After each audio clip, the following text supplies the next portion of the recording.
అందరికీ నమస్కారం. ఈరోజు చాలా సంతోషంగా ఉంది. ఎందుకంటే అపోజిషన్లో ఉన్నప్పుడు ఇదే ప్రాంతంలో పాదయాత్రలు చేశాం రైతులతో కలిసి. అప్పుడు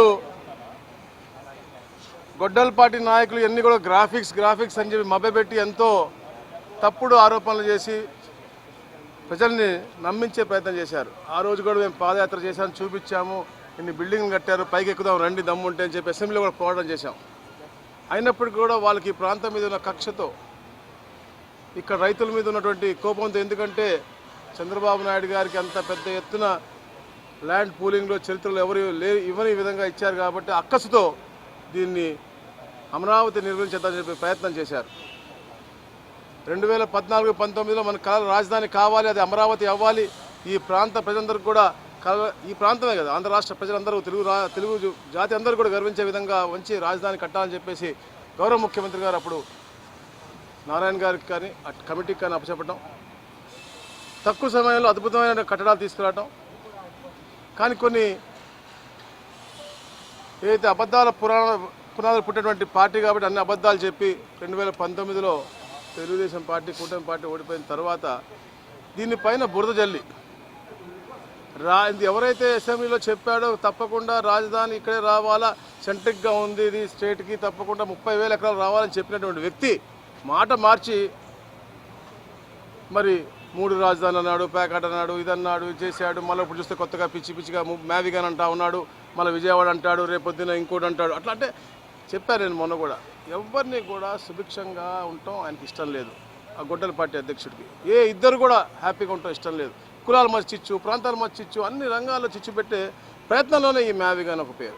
ఈరోజు ఎంతో గర్వంగా చెప్తా ఉన్నాను. ఈరోజు నారాయణ గారు పిలుపు మేరకు రావడం జరిగింది. ఎందుకంటే ఆగస్టు 13వ తారీఖున ఇవన్నిటి తాళాలు కూడా జీఐడీకి అప్పచెప్పడం, లాటరీ ద్వారా గౌరవ ముఖ్యమంత్రి గారు అసెంబ్లీ స్పీకర్ గారి ద్వారా ఇవన్నీ కూడా ఎమ్మెల్యేలకు ఇద్దామని చెప్పేసి ఏదైతే నిశ్చయించుకున్నారో చాలా ఆనందదాయకమైన విషయం. ఎందుకంటే వాళ్ళు చేసినటువంటి విధ్వంసం తర్వాత మళ్ళా ఈ కట్టడాలన్నీ కూడా బాగున్నాయా లేవా అని చూసి అడిషనల్ ఖర్చు పెట్టి ఐఐటీలని అలాగే కమిటీలు వేసుకుని ఇవన్నీ కూడా చూసుకుని దాన్ని చేయడం కూడా ఎంతో కష్టమైంది. అయినప్పటికీ 2 సంవత్సరాలు పూర్తి చేశాం. అది మా యొక్క చిత్తశుద్ధి, ఈ కూటమి ప్రభుత్వం చిత్తశుద్ధి.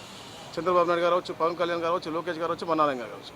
ప్రత్యేకంగా అమరావతి అనేది స్పీడ్ ఆఫ్ ఎలా అయితే మనం డూయింగ్ బిజినెస్ చేస్తానో, ఈజ్ ఆఫ్ డూయింగ్ గవర్నెన్స్ చేస్తానో, దాంతో భాగంగా అమరావతి చేయాలనే లక్ష్యంతోనే ఈ యొక్క క్వార్టర్స్ అవ్వచ్చు, అలాగే ముఖ్యంగా మన ఐకానిక్ టవర్స్ అవ్వచ్చు, సెక్రటరియట్ అవ్వచ్చు, అసెంబ్లీ అవ్వచ్చు, అలాగే ministers quarters, judges quarters, IAS quarters అవ్వచ్చు, నాన్ గెజిటెడ్ ఆఫీసర్స్ క్వార్టర్స్, ఇవన్నీ కూడా త్వరగా వాళ్ళందరూ కూడా ఇచ్చే దిశగా ఒక మంచి ఎకో సిస్టమ్కి డెవలప్ చేయాలని చెప్పేసి ఏదైతే అందరం కాక్షిస్తానో అది త్వరలో పూర్తవుతుంది. చాలా ఆనందంగా ఉంది. అలాగే నూతనమైన టెక్నాలజీతో వాడి ఏదైతే డయాగ్రిడ్ టెక్నాలజీ ఉందో దాన్ని వాడి మనం ఈ యొక్క ఐకానిక్ టవర్స్ కూడా వాడుతూ ఉన్నాం. ఈ చరిత్రలో అంటే మన భారతదేశంలో ఎప్పుడు కూడా ఇలాంటి టెక్నాలజీ వాడలేదు.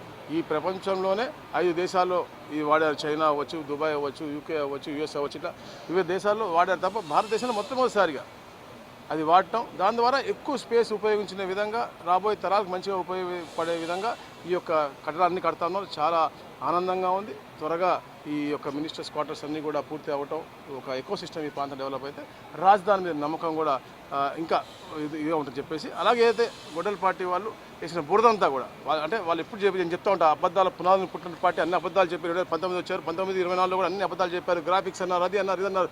చూడండి అద్భుతమైన కట్టడాలు.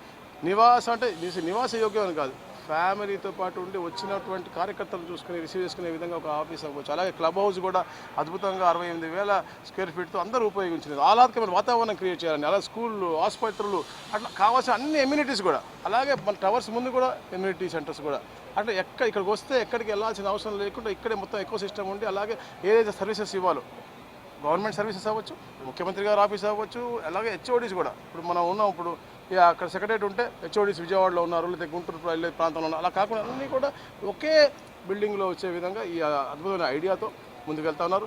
చాలా సంతోషంగా ఉంది. ఈరోజు మీ అందరితో పాల్పంచుకుని అమరావతి గురించి ఇంత అద్భుతంగా చూడటం, వీక్షించడం, మీ అందరినీ కూడా కలవటం చాలా ఆనందదాయకంగా ఉంది.